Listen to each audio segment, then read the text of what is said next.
OTT의 등장 이후로 제작 방식이나 환경은 어떻게 바뀌었습니까? 저희들도 이렇게 OTT가 이렇게 빠른 시간 안에 급속히 확산될 거라고는 전혀 생각을 못했어요. 저희들은 이제 OTT가 극장용 영화의 보완제 정도로 해서 극장용 영화도 잘 되고 그다음에 OTT 영화도 잘 되는 뭐 그런 걸로 생각했다가 이제 코로나가 이렇게 2년 반까지 이렇게 길게 영향을 줄 줄 몰랐거든요. 그래서 지금 우리가 타겟으로 삼는 그 나이 연령대에서는 거의 2개 정도 이상은 갖고 있는 것 같아서 지금은 저희가 OTT가 완전히 이제 잘못하다간 영화의 대체제도 되지 않을까라는 걱정을 할 정도인데 그럼에도 불구하고 예전에는 극장용 영화들이 이제 그 한국 영화를 이제 그 기준으로 하면 극장에서 한 80% 정도의 수익을 창출해야 되고 해외나 VOD 같은 걸로 한 20% 정도 보완하는 그런 방식이었는데 지금은 뭐 올해 개봉한 영화 중에서도 극장에서는 별로 수익을 못 냈지만 한산과 비상선언은 쿠팡 플레이에서 굉장히 큰 비용을 주고 독점으로 가져갔고 외계인도 극장에서는 그렇게 큰 성과를 못 냈지만 VOD에서 오히려 이제 그 저희는 예전에는 이제 영화들을 다 쪼개 테리토리별로 지역별로 아시아 뭐 북미 유럽 이런 식으로 지역을 나눠서 판매를 했다면 지금은 이제 OTT 플랫폼들이 글로벌 OTT들은 이제 전 세계를 커버하니까 오히려 극장 수익을 좀 보존해 주는 하나의 큰 수익원으로 마련되어 있고 또 아까 말씀드린 것처럼 이제 극장용 영화는 뭔가 엔터테인하고 새로운 시각 효과고 뭔가 볼거리가 막 있어야 되고 이런 것들에 치중한다면 OTT는 다양한 장르의 다양한 영화들을 시험해 볼 수 있거든요. 근데 그런 것들을 또 OTT 플랫폼들이 수용해 주니까 그래서 올해 보면 뭐 카터라든지 진짜 한 번도 본 적이 극장에서는 거의 보기 힘든 그런 액션들이 나오고 그다음에 조금 수위가 높은 뭐 폭력물이라든지 뭐 이런 것들도 그리고 또 예술성이 강한 것들도 실험적인 것들 새로운 시도들도 OTT 플랫폼들이 수용해 주면서 되게 아이러니하게 극장이 오히려 다양성한 이야기들을 커버해 주지 못하는 사이에 OTT 플랫폼들이 굉장히 다양한 이야기들을 수용해주고 있다라는 건 굉장히 다행이라고 생각하고요. 근데 이제 앞으로는 이제 OTT를 비롯한 이제 드라마의 시장이 훨씬 더 커지면서 극장용 영화 만들기가 조금 더 어려워진 게 이제 비즈니스적인 면만 얘기한다면 지금 배우분들이 영화에서 받을 수 있는 기대 수익이 100원이라 그러면 드라마에서는 그게 한 500원, 600원까지도 5배, 6배 정도까지도 갈 수 있는 구조거든요. 그러면 배우들이 자기의 똑같은 기회비용을 쓰고 그다음에 극장용 영화는 세계에서 1등 한다는 건 거의 불가능합니다. 한국 영화가. 지금 한국 영화의 에버리지 제작비가 한 100억 정도인데 이걸 우리가 만약에 세계적으로 이 영화들을 선보이려면 1억 불, 2억 불 정도. 지금 환율로 따지면 1,400억에서 2,500억 정도가 2,700~800억이 그런 정도로 해야지 배급 비용이 이제 마케팅 비용이 하는데 한국 영화를 가지고 그 정도의 배급 비용을 쓸 해외 유통업자는 없거든요. 그러니까 영원히 한국 영화는 1등하기가 뭐 언젠가는 그 전인미답의 길을 갈 수도 있겠지만 근데 오징어 게임 같은 게 지금 1등하는 걸 보여줬지 않습니까? 왜냐하면 OTT는 자기네 플랫폼의 서비스가 되는 순간 가외의 비용이 없이 물론 이제 뭐 OTT 플랫폼에서 K 컨텐츠는 하나의 브랜드로 자리 잡았기 때문에 또 알고리즘이 계속해서 AI들이 한국 오징어 게임 보고 DP 보고 뭐 킹덤 본 친구들한테 한국 컨텐츠를 자동으로 제공해 주니까 오히려 한국 컨텐츠가 더 좋은 자리에 지금 자리매김하고 있거든요. 그리고 배우분들이나 뭐 감독이나 이런 거 봤을 때도 야 극장용 영화로는 우리가 봉준호 감독의 기생충 같은 거 만들기 전에는 가시적인 성과를 낼 수 없지만 야 OTT 플랫폼은 얼마든지 우리가 세계에서 1등할 수도 있고 그렇게 된다면 시즌 1의 퍼포먼스만 좋으면 시즌 2에서는 어마어마한 자기가 대우를 받을 수 있는 찬스가 있는데 비즈니스적으로만 생각하면 OTT 그 시즌제 드라마를 만드는 게 전혀 손해가 아니거든요. 그러니까 예를 들면은 넷플릭스는 뭐 시즌제라고 할 수 있는 드라마 뭐 몇 편을 만든다고 하면 얼마를 지원해 주는 거예요? 전액을 지원하는 거죠. 그게 금액이 얼마가 됐든지 간에. 그러면은 이렇게 뭐 제안을 하고 우리가 이제 이런 드라마, 이런 배우들, 감독들과 같이 이런 드라마를 하겠다. 그래서 그들이 오케이 하면은 평소에 한국에서 만드는 드라마의 제작비에 얼마까지도 지원이 가능해지는 거예요? 그 이제 저희가 그 플랫딜이라고 합니다. 그러니까 플랫딜이라는 건 뭐냐면 이제 영화 같은 거는 MG들이죠. MG는 미니멈 개런티입니다. 그러니까 미니멈 개런티라는 거는 내가 만약에 신과 함께를 만들면 대만에다가 예를 들면 10만 불의 MG를 받습니다. 그다음에 그 10만 불까지 채워질 때까지는 그냥 한 다음에 거기서 업사이드가 생기면 더 수익이 생기면 레비뉴 쉐어를 하는 게 방식인데 드라마는 제작비를 다 넷플릭스가 얼마가 됐든지 간에 전액 지원을 해주고 그다음에 프로덕션 피라 그래서 그 제작비의 뭐 10%, 10% 정도. 뭐 5%, 뭐 15%, 20%, 뭐 그건 케이스 바이 케이스고 그다음에 그 정도의 수익을 보장해 주는 겁니다. 네. 그 대신 플랫들입니다. 딱 정해진 딱 정해진 금액에서 이제 더 이상의 부과는 없는 거죠. 아무리 성공해도. 그러니까 오징어 게임이 나왔을 때 뭐 제주는 오징어 게임이 부리고 돈은 넷플릭스가 먹었다 뭐 이런 불만 소리가 나오는 네. 게 뭐 오징어 게임이 나온 다음에 넷플릭스 주가가 막 조 단위로 뛰었으니까 네. 뭐 그런 성과를 냈다고 할 수 있겠지만 아까도 말한 것처럼 그렇지만 그런 그 유통망 넷플릭스 같은 글로벌 유통망이 없었다면 네. 한국 콘텐츠가 이렇게 매력적이라는 거를 우리가 알릴 기회도 없었죠. 그렇죠. 그런 면에서는 되게 중요한 거죠. 그렇다는 얘기는 일단 드라마를 만드시는 분들은 네. 훨씬 더 좋은 제작 환경에서 다양한 작품들을 만들 수 있는 환경이 된 거죠. 지금은 조금 달라진 게 뭐냐면 지금도 이제 글로벌 OTT 플랫폼 뭐 넷플릭스건 디즈니 플러스건 애플 TV건 간에 그런 사람들이 생각할 때 한국 콘텐츠가 사실 싼 것도 경쟁력이었습니다. 제작비가 싼 것도. 왜냐하면 영화나 드라마는 교수님도 아시다시피 진짜 자본주의 사회에서는 도저히 이해할 수 없는 원가가 반영되지 않는 서비스입니다. 이게 말이 저희 신과 함께는 원가가 250억이잖아요. 근데 어떤 영화 그 당시 한국 영화의 에버리지 평균 제작비는 50억입니다. 그럼 저는 평균 제작비의 5배가 되는 돈을 들여서 영화를 만들었는데 내가 관객에게 받는 관람료 10,000원 똑같지 않습니까? 티켓 값은 똑같죠. 티켓 프라이스는 똑같잖아요. 회당 20억에 만든 오징어 게임이나 회당 150억 주고 만든 미국의 드라마나 구독자가 한 달에 월정 구독료만 내면 아무거나 선택해서 볼 수 있지 않습니까? 그럼 플랫폼 사업자 입장에서는 아니 돈도 많이 안 들인 한국 콘텐츠가 이렇게 구독 시간도 많고 반응도 좋고 그러면 한국 콘텐츠 많이 찾는데 이제 한국 콘텐츠가 거의 영국 콘텐츠만큼의 제작비로 올라왔고 이미 스페인 넘었고 그래요? 일본보단 2배, 3배고 한국 콘텐츠를 이제 픽업하는 플랫폼 사업자 입장에서 보면 한국 콘텐츠가 이제 더 이상 싸지 않네? 그러면 이제 수리남 같은 것도 1등하기를 이제 수리남도 굉장히 좋은 성과를 냈습니다. 뭐 3등까지 가고 뭐 6등 뭐 이렇게 갔지만 OTT 플랫폼 사업자들이 한국 콘텐츠는 일주일이라도 1등을 찍을 거라고 지금 기대치가 높아지고 그만큼 예산도 써서 지금 미국 드라마의 제작비가 지금 환율이 좀 올라서 그런데 한 140억 정도 됐다면 네. 현재 한국 콘텐츠의 회당 제작비가 한 70억? 미국 콘텐츠의 반 정도는 와 있습니다. 그러네. 이거는 와. 근데 미국 콘텐츠의 영향력은 사실은 어마어마한 건데 네. 한국 콘텐츠가 지금 어쨌든 미국 콘텐츠를 제외한 다른 나라에서 거의 탑 티어 중에 제작비를 할애해 준다는 건 그리고 넷플릭스만 그렇습니까? 디즈니도 그렇고 애플도 그렇고 아마존도 지금 한국 콘텐츠 수급한다 그러고 한국 콘텐츠의 위상이 높아진 것만큼은 그건 분명한 사실입니다. 그렇지만 기대 수익도 더 크게 생각하고 있다. 그래서 앞으로 만약에 이제 한국 콘텐츠의 제작비는 상승 요인밖에 없고 그런데 이제 그런 퍼포먼스를 못 내주면 한국 콘텐츠를 바라보는 이제 플랫폼 사업자들의 싼 맛에 우리가 좀 했는데 지금 니네 콘텐츠 이렇게 비싼데 점점 더 냉정해지는 거죠. 네. 플랫폼 사업자들도 원래는 오징어 게임을 메인스트림에서 1등할 거라고 생각하지 않았습니다. 그런 류의 장르물을 좋아하는 사람들에게 제공해 주려고 했었던 오징어 게임이 네. 역대 올타임 히스토리로 1등을 해버리니까 네. 얘네들이 당황하는 거죠. 이게 뭐지? 일각에서는 야 something happen이야. 뭔 일이 그냥 벌어졌고 우연히 벌어진 거고 그다음에 뭐 소 뒷걸음 치다가 쥐 잡은 거지 했는데 그 뒤에 나오는 것들도 뭐 지금 우리 학교는 뭐 스위트홈, 뭐 DP, 지옥 다 1등 해버리니까 네. 이거 일회성이 아닌데? 이거 한국 애들 진짜 잘 만드는데? 이러면서 돼서 아마 지금 공개는 안 하지만 오징어 게임 시즌 2는 오징어 게임 1 만든 제작비의 2배, 3배 이상일 거라고. 그렇겠죠. 예, 당연한 거 아니겠습니까?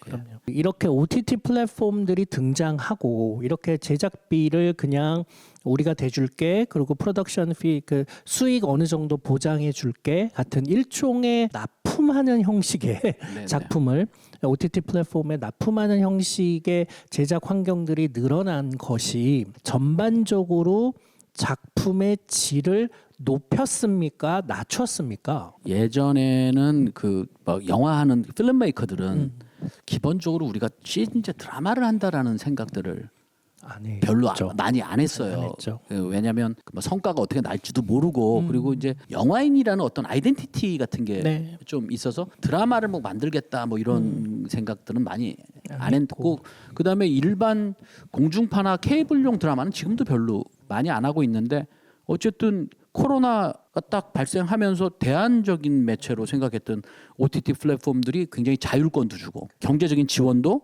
해서 자기가 구현해 보고 싶었던 것들을 다 하게 해주고 이러니까 많은 영화 필름메이커들이 영화인들이 사실 많이 만들었잖아요. 그러면서 성과를 냈는데 지금은 넷플릭스가 지금 결정을 하면 2년 후에나 방영할 수 있을 만큼 적체가 심합니다. 와. 적체가 굉장히 심하고 그다음에 넷플릭스건 디즈니 플러스건 이런 글로벌 OTT 사업자들은 이미 빅데이터 중심에 어떤 드라마가 성공하고 어떤 캐릭터가 좋고 어떤 배우에 어떤 영향력이 있다는 걸 다 계량화가 되어 있습니다. 선택받기가 굉장히 어렵습니다. 지금은 뭐 우리가 뭐 아무 이야기만 가져가면 걔들이 선택한다 전혀 그렇지 않습니다.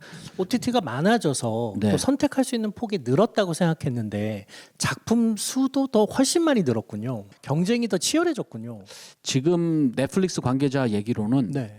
한 연간 자기네들이 검토해야 될 게 영화, 드라마, 예능, 다큐까지 해서 한 3,000개 된답니다. 와, 그 중에 몇 개가 선택돼요? 그 중에 넷플릭스가 아마 예능, 뭐 드라마, 다큐 다 해서 연간 한 20편에서 30편 정도 할 겁니다. 아, 진짜. 근데 100대 1인 거 3,000편 정도가 제한이 온답니다. 연간. 와, 그래서 자기네들이 검토할 수 있는 물리적인 환경이 안 된답니다. 고퀄리티가 안 될 수가 없죠. 또 우리나라가 약간 고퀄리티가 퀄리티가 떨어지기가 어려운 이유가 예전에는 영화나 드라마나 이렇게 한 개인에게 작가에게 의존하는 게 많지 않습니까? 감독에게. 선진국에서는 거의 발생할 수 없는 일이고 검증받지 않은 작품이 큰 돈을 들인 작품으로 된다는 거는 불가능했는데 지금은 우리나라의 그 영상화가 되는 많은 것들 중에 대부분이 웹툰이나 웹소설을 원작으로 갖고 있습니다. 네.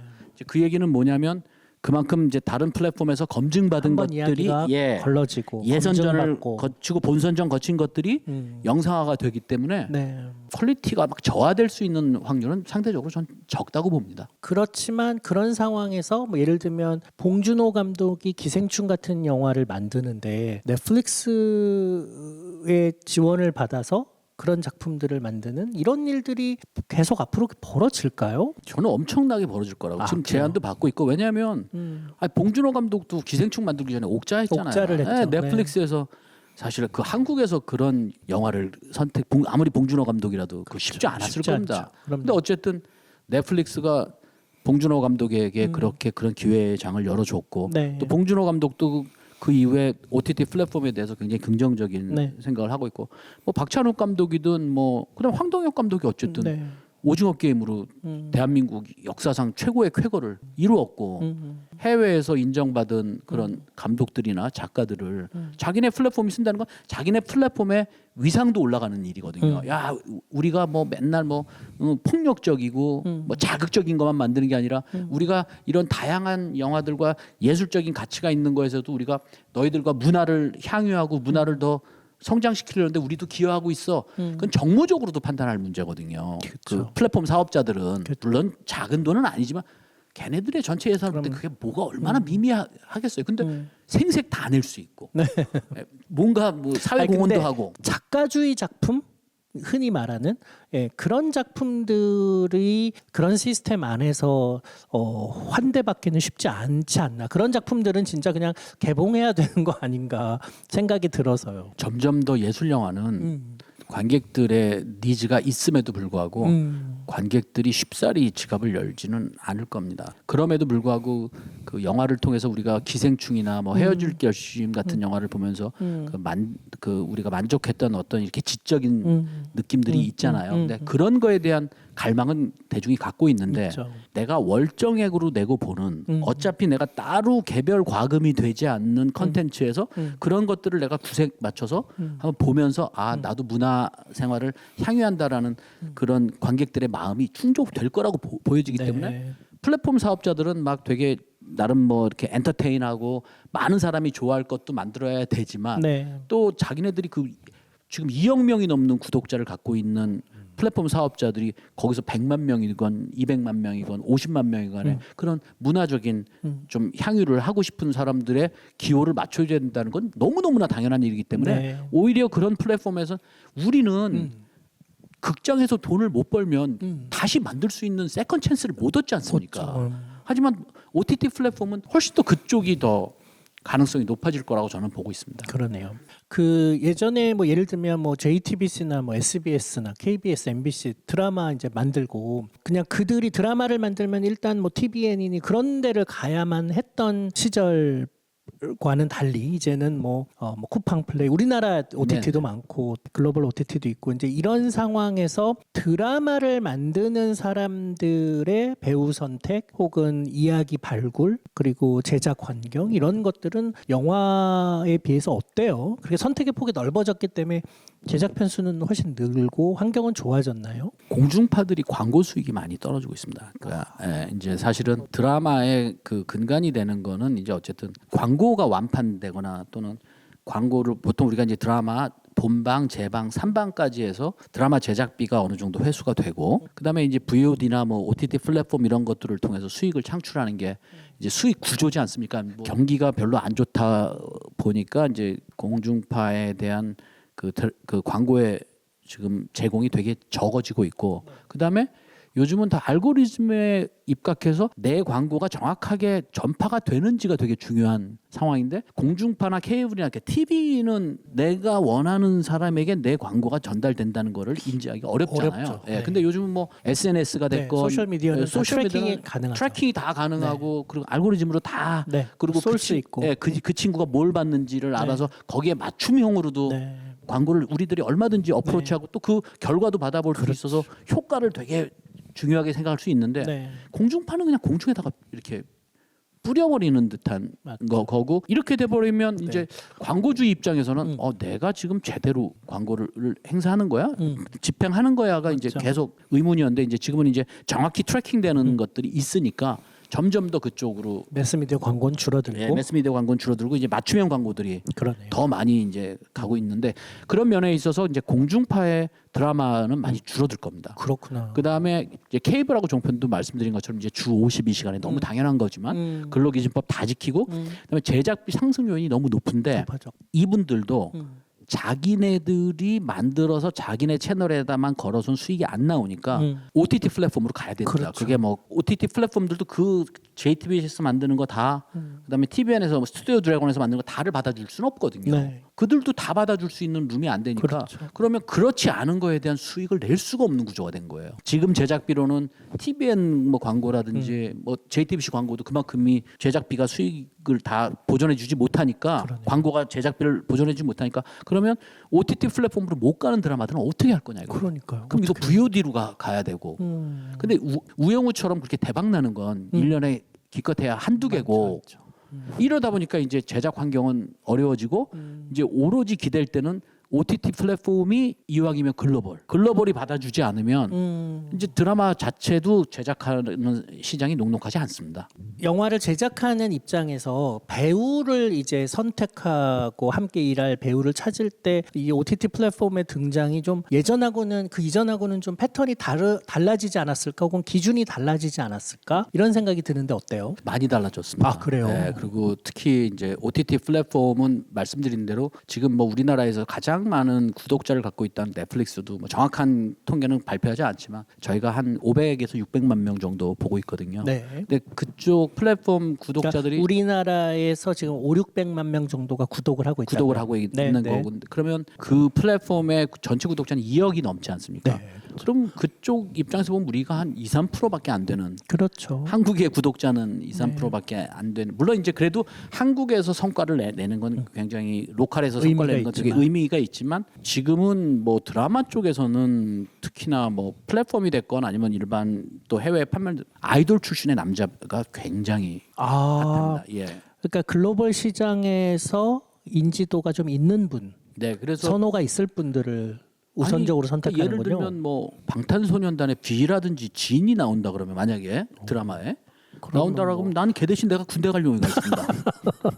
남자 아이돌 출신 연기자 애들이 요즘 내가 뭐 실명을 거론하지는 않겠지만 그런 친구들이 좀 많지 않습니까? 많이 있죠. 그런 친구들에 대한 그 해외 팬들의 선호가 아주 높군요. 어마어마하고 그렇군요. 오히려 우리는 굉장히 잘 알고 연기 잘하는 중년 뭐 남자 배우나 네, 이런 네. 분들은 오히려 그 해외에서는 또 모르니까. 잘 모르니까 극장용 영화보다는 OTT용 영화나 OTT용 드라마가 배우의 선택의 폭이 조금 더 자유롭죠. 국내에서는 뭐 교수님도 아시겠지만 국내에서 만약에 큰 예산의 돈을 들여서 작품을 제작한다면 정말 아무 배우나 선택할 수가 없거든요. 그렇죠. 그러니까 송강호, 이병헌, 네, 뭐 그런 이런 뭐 하정우라든지 하정우, 최민식 우리가 이제 이런 분이겠죠? 말을 하죠. 주인공을 얘기했는데 투자자가 2초 이상 생각이 들면 그건 안 되는 사람인 거죠. 아이고. 그러니까 딱 누구 이름 됐는데 그 사람이 누구예요? 이런 배우님 이제 그거는 뭐 갸우뚱하면 안 네, 되는 거고. 불가능해지는 네. 일이고 그 OTT용은 아까 말씀드린 것처럼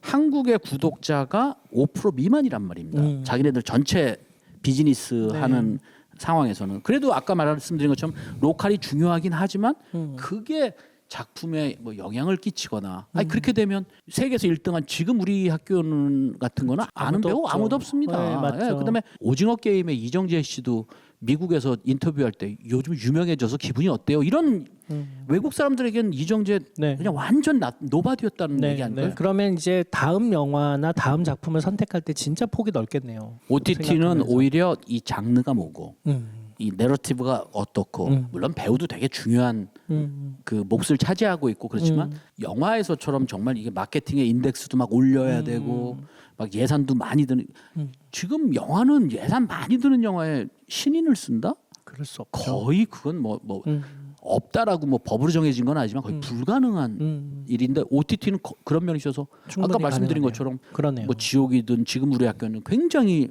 발상만 좋고 신선하면 배우의 폭은 그러니까 오히려 그런 OTT들이 배우 발굴에 그러네요. 하나의 등용문으로도 그러네요. 사용될 수 있는 거죠. 네. 네.